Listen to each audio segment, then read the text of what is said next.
बारिश में गरीब की झोपड़ी। अरे बाहर तो बहुत तेज बारिश हो रही है। अब मैं मजदूरी करने कैसे जाऊंगा?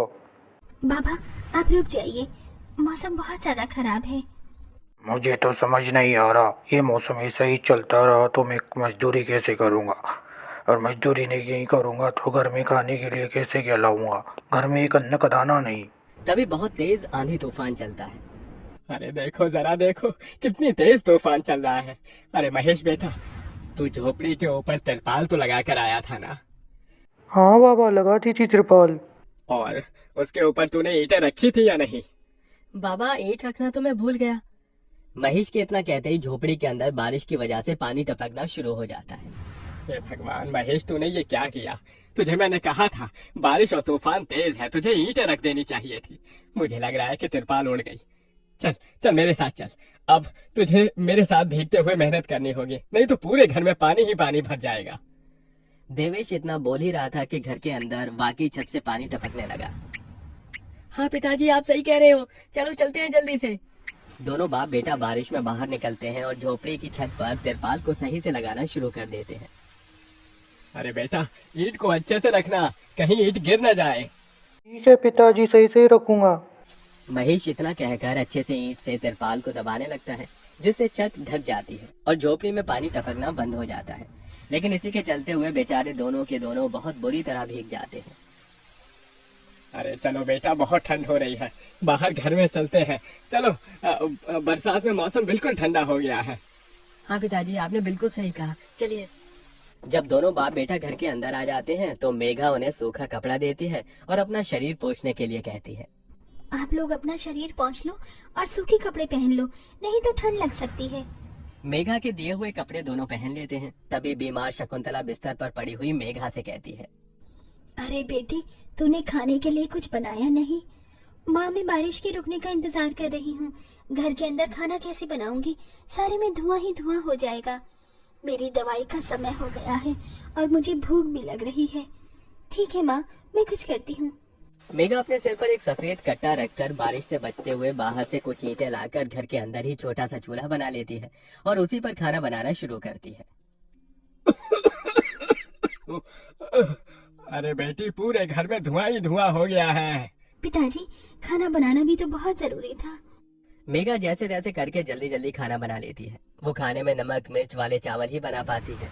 माँ, माँ उठो, ये लोग खाना खा लो। शकुंतला मेघा के हाथों से खाना खाती है। शकुंतला के पूरे शरीर को पैरालाइज हुआ था, जिसके कारण ना तो वो हिल सकती थी और ना ही वो उठ सकती थी। मेरी प्यारी बेटी, इतनी कम उम्र में तेरे ऊपर कितनी जिम्मेदारी आ गई। हम गरीबों का कुछ नहीं हो सकता है। इस गरीब झोपड़ी के अंदर हम कैसे कैसे दिन देखते हैं। कोई बात नहीं माँ, बच्चे समय के अनुसार बड़े होते हैं, लेकिन मैं समय से पहले बड़ी हो गई हूँ। आपको तो खुश होना चाहिए। मैं तो इस कदर लाचार हो गई हूँ कि तेरे सर पर हाथ रखकर तुझे आशीर्वाद भी नहीं दे सकती बेटा। शकुंतला की आंखों से आंसू निकल रहे थे। मेघा उसके आंसू पोंछकर अपनी माँ को हौसला देती है, जिसके बाद वो अपने भाई और पिता के साथ बैठकर खाना खाती है। बारिश होती ही रहती है, लेकिन बारिश रुकने का नाम ही नहीं लेती। खाना खाकर वो सभी सो जाते हैं। आधी रात के समय जिस तरफ शकुंतला का बिस्तर होता है, वहां पर पानी टपकना शुरू हो जाता है। अरे ये क्या, पानी टपक रहा है। मेघा, मेघा, लगता है सो गई। अब मैं क्या करूं? ये पानी तो धीरे धीरे टपकता ही जा रहा है। शकुंतला रात भर अपने ऊपर टपकते हुए पानी को ऐसे ही झेलती रहती है, जिसकी वजह से सुबह तक उसके पूरे शरीर में बुखार फैल जाता है। अरे, अरे ये क्या माँ, आपको तो बहुत ही बुखार हो गया है। रात भर ये झोपड़ी की छत टपकती ही रही। मैंने तुम्हें उठाने की कोशिश की, लेकिन तुम्हारे तक आवाज नहीं गई। ये सुनकर मेघा को बहुत अफसोस होता है। वो सूखे कपड़ों पर अपनी माँ को सहारा लगाकर लिटा देती है और उनके कपड़े भी बदल देती है। लेकिन तभी अचानक से गांव में बाढ़ आ जाती है। अरे ये क्या, ये तो यहाँ तो पानी भर रहा है। लगता गांव में बाढ़ आ गई है। अब हम क्या करेंगे? अरे बेटा महेश, अरे भाई, अपनी माँ को कंधे पर उठा, नहीं तो हम सभी बह जाएंगे। अरे पानी में कोई जुगाड़ करता हूँ बेटा। देवेश फौरन घर के बाहर जाता है। जहाँ वो आसपास देखता है, उसे एक रेडी दिखाई देती है। देवेश उसे लेकर आता है, जिस पर शकुंतला को लिटा देता है। अरे चारों तरफ पानी ही पानी हो रहा है, हमें अब यहाँ से जाना होगा, नहीं तो पानी में हम डूब जाएंगे। तभी अचानक से उनकी झोपड़ी पानी में डूबकर बह जाती है। हमारी झोपड़ी चली गई। बेटी, अब हमें भी यहाँ से चलना होगा। तुम्हारी माँ को यहाँ से किसी ऊंचे स्तर पर लेकर जाना होगा। देवेश, महेश और मेघा तीनों शकुंतला को रेडी के साथ वहाँ से ऊंचाई पर लेकर जा रहे होते हैं, लेकिन पानी बहुत ज्यादा होने की वजह से रेडी का संतुलन खराब हो जाता है और वो पानी के साथ बहने लगती है। पिताजी, माँ रेडी के साथ पानी में बहते हुए जा रही है। हे भगवान, अब हम लोग क्या करें? अरे हम लोग भी डूब रहे हैं। कोई सहारा मिलेगा तो हम यहाँ से बाहर निकल पाएंगे, नहीं तो पता नहीं आज क्या होगा। हे भगवान, कोई हमारी मदद करो। हे ऊपर वाले, कुछ तो करो। तभी मेघा को एक बड़ी सी लकड़ी का सहारा मिलता है। वो उस लकड़ी के सहारे अपने पिता और भाई को भी बचा लेती है, जिसके बाद वो तीनों लकड़ी के सहारे तैरते हुए एक ऊंचे स्तर पर पहुंच जाते हैं, जहाँ पर काफी लोग होते हैं। हे भगवान, मेरी 8 साल की बेटी थी, कहीं नजर नहीं आ रही। इस बाढ़ के कारण वो पता नहीं कहाँ पानी के साथ ही बहती चली गई।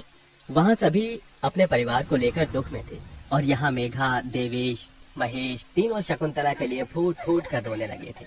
मेरी माँ पता नहीं कहाँ चली गई, पता नहीं किस हाल में होंगी वो। क्या वो अभी जिंदा होंगी या नहीं? तुम ये कैसी बातें कर रही हो? हौसला रखो, सब कुछ ठीक हो जाएगा। माँ वापस आएंगी।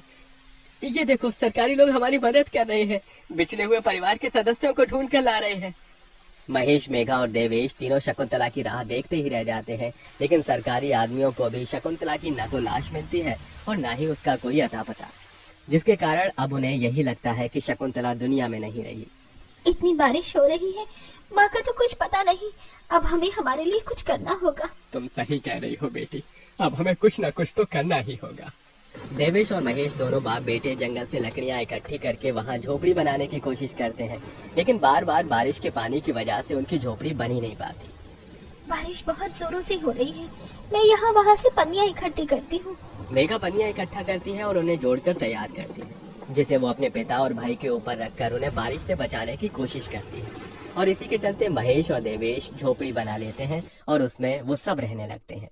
चलो, हमने जैसे तैसे करके अपने लिए मजबूत झोपड़ी तो बना ली। काश माँ और मिल जाती तो अच्छा होता। मेघा अफसोस करते हुए रो रही थी कि तभी उसे झोपड़ी के बाहर से अपनी माँ की आवाज आती है। मेघा, महेश, कहाँ हो तुम दोनों? मेरे बच्चों, कहाँ हो तुम दोनों? मेघा, ये तो माँ की आवाज है। मेघा जैसे ही झोपड़ी के बाहर आती है, वो बारिश में भीगते हुए अपनी माँ को खुद अपने पैरों पर चलकर आते हुए देखती है। माँ, आप चल सकती हो, आप हिल सकती हो, आप खड़ी हो सकती हो। ये सब कैसे हुआ? ये तो एक चमत्कार है। बहते बहते पता नहीं मैं कहाँ पहुँच गई थी और बेहोश हो गई थी। जब होश आया तो हाथ पैर अपने आप काम करने लगे थे। फिर तुम्हें ढूंढते हुए यहाँ तक आ गई। ये भगवान का चमत्कार ही था। हमारी झोपड़ी भी टूट गई। भाई और पिताजी ने दोबारा झोपड़ी बनाई है और इस बार बहुत मजबूत झोपड़ी है। एक बूंद भी नहीं आ रहा अपनी झोपड़ी के अंदर। माँ, चलो हम सब एक साथ पहले की तरह रहेंगे। शकुंतला को सही सलामत देखकर महेश और देवेश दोनों बहुत खुश होते हैं। वो सभी एक दूसरे को गले से लगा लेते हैं। इस तरह बारिश में भी गरीब की झोपड़ी उनके काम आती है और वो उसी में अपना गुजारा करते हैं। बरसात खत्म होने के बाद महेश और देवेश दोनों मिलकर काम करते हैं और पैसे जोड़कर अपने लिए पक्का मकान बना लेते हैं, जिसके चलते अब शकुंतला भी अमीर घर की कोठियों में काम करके कुछ पैसे जोड़ती है और धीरे धीरे घर की परेशानियों को खत्म कर देती है। अब वो सभी एक साथ खुशी खुशी रहने लगते हैं।